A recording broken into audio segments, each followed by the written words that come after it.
en el nombre de los representados, los representantes, declaran, primero, declara írrito, nulos y disueltos, y sin ningún valor para siempre, todos los actos de incorporación, reconocimiento, aclaraciones y juramentos arrancados a los pueblos de la banda oriental por la violencia de la fuerza, unida a la perfidia de los intrusos poderes de Portugal y el Brasil, que la han tiranizado, hollado y han usurpado sus inalterables derechos y reducidos al yugo de un absoluto despotismo desde el año de 1817 hasta el presente de 1825.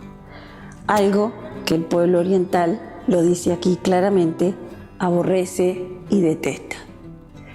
Esta primera ley de independencia, porque eso es lo que declaran nulos estos actos de sojuzgamiento, da paso a una segunda ley, la ley que dice: nos declaramos independientes de este poder usurpador para proclamarnos unidos, si ella lo permite, a las provincias unidas del Río de la Plata, a las que nunca debimos dejar de pertenecer, segunda ley.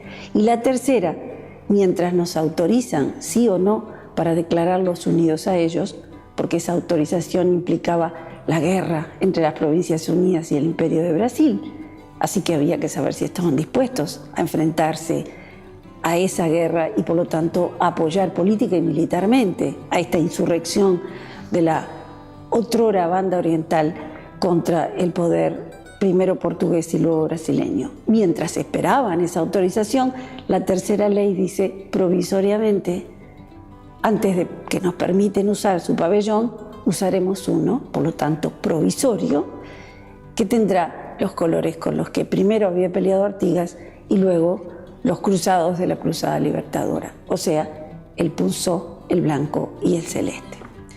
Este documento, que en este momento apoyo en la mesa que perteneció a la casa habitación de uno de esos representantes del pueblo oriental, es exactamente ese que ustedes pueden ver en el cuadro de Eduardo Amézaga.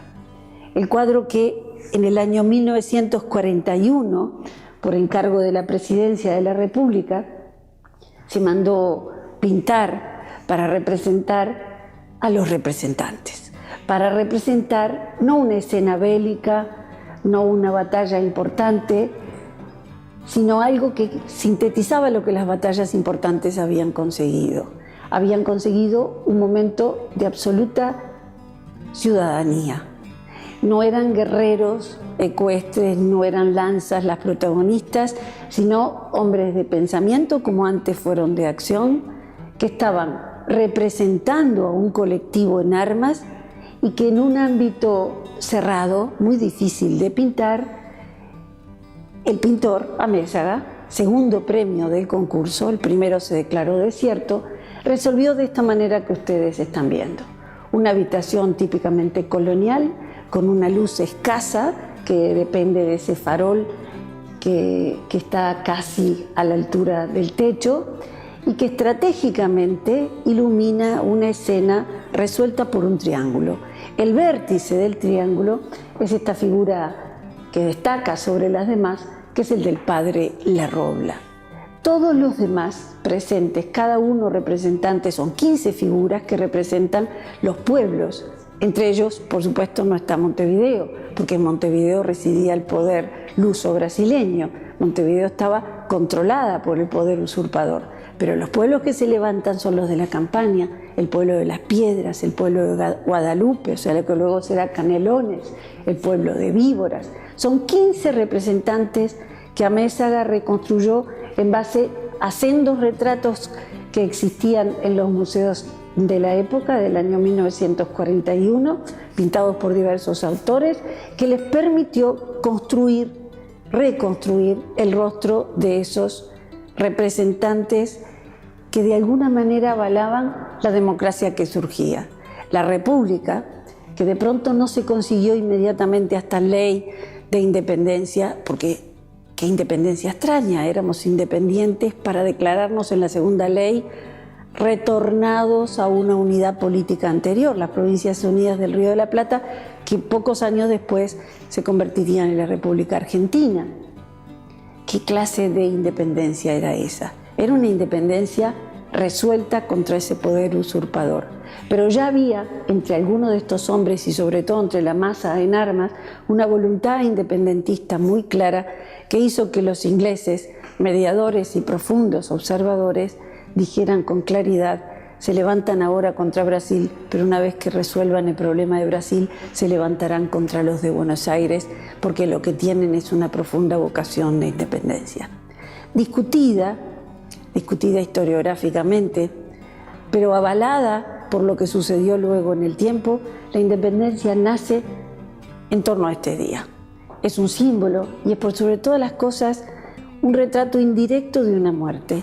Quien está muerto detrás de este cuadro es el súbdito, el que obedecía y hacía de la obediencia al rey su mayor virtud entre los que lo rodeaban. Los que están aquí vivos, aunque no se vean en este cuadro, son los representados, o sea, los ciudadanos, que han aprendido los mecanismos que una república requiere. El de la representación es básico para el sostén de la república y de la democracia.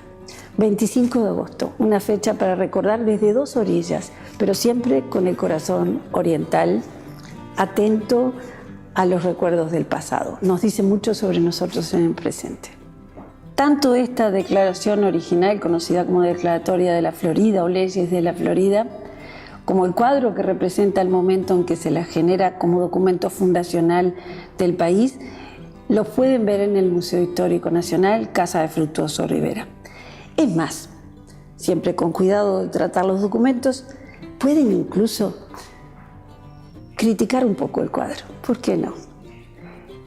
Fue el segundo premio, les decía, y no el primero, porque algunos señalaron que más allá de que el pintor se tomó 4 años para construirlo y estudiar en base a otros retratos cada uno de los rostros, hay una suerte de parentesco en los rasgos de todos, una especie de uniformidad y una actitud sedente y bastante inexpresiva.